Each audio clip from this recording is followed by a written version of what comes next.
metai, pusantrų metų vyksta darbai ir staiga politikai atsitokėja, per 2 savaitės nusprendžia ir viską pakreipia priešingą vagą, kažkieno įtakojami. Perbraukė visus iki šiol padarytus darbus, nes kad ir ką kalbėtų politikai, tai yra viskas. Šitas jau dalykas, jau kiek domėjaus, tai buvo jau 2004 metais priimtas šitas įstatymas. Niekam nieks nerūpėjo absoliučiai. Ir staiga tokiam tyliam mieste kaip Gargždai politikam parūpo tylos zona. Fantastika. Fantastika. Kur, o Gargžduose jau tylos zonų yra tiek, kad...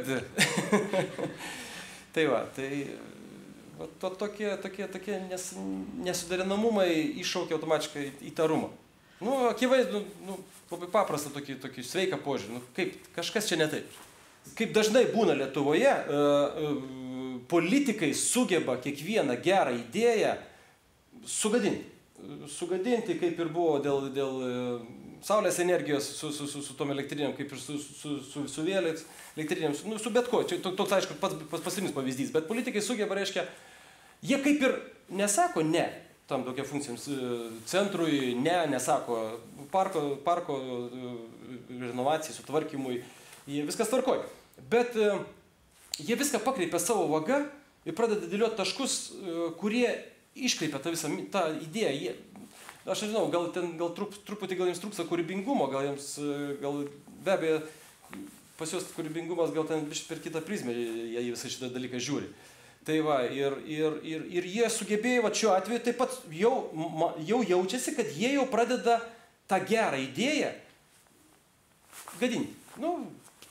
Galim paprastų žodžių pasakyti, gadinti, kreipti jau kitą vagą. Nežinau, ko įtakoti, nežinau, kas čia juos įtakoja. Čia tą jų sprendimą, labai tokį skubų sprendimą. Ir šita tylos zona tai yra be abejo pirmas žingsnis ir labai be abejo rimtas žingsnis. Nors jis yra visiškai nepamatuotas ir visiškai turbūt net nereikalingas tokiam provincijos miesteliui kaip Gargždai, staiga paskelbti parką, kuris jau 2 metai jau projektuojamas kaip būsima aktyvaus poilsio zona, staiga paskelbti tylos zoną.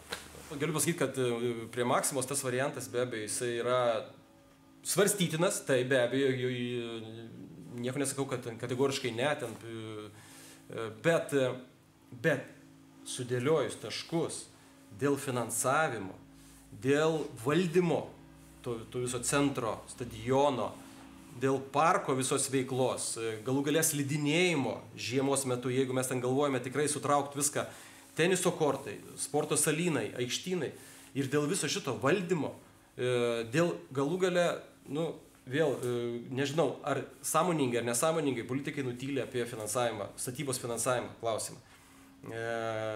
Gal jie nežino, gal jie nenori žinoti šitą dalyką, kad vis dėlto savivaldybė neturi jinai lėšų, nežinau kodėl, aišku, vėl vienas turtingiausių rajonų, Klaipėdos rajonas, bet jie niekados neturi lėšų tokiem dalykam, jie niekados. Tai va, šiuo atveju jie už kokius pinigus ruošiasi statyti tą centrą prie Maksimos.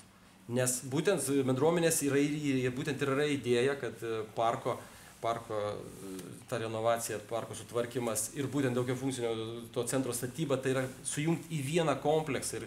Ir būtent mes tokiu būdu galime gauti greičiausiai tą ES finansavimą. Būtent ir va šito dalyko iki šiol kažkaip tai niekas nekalba apie tai. Nežinau, gal yra Maksimos variantų yra kitas finansavimo šaltinis, gal politikai žino, mes gal šito nežinome. Taip.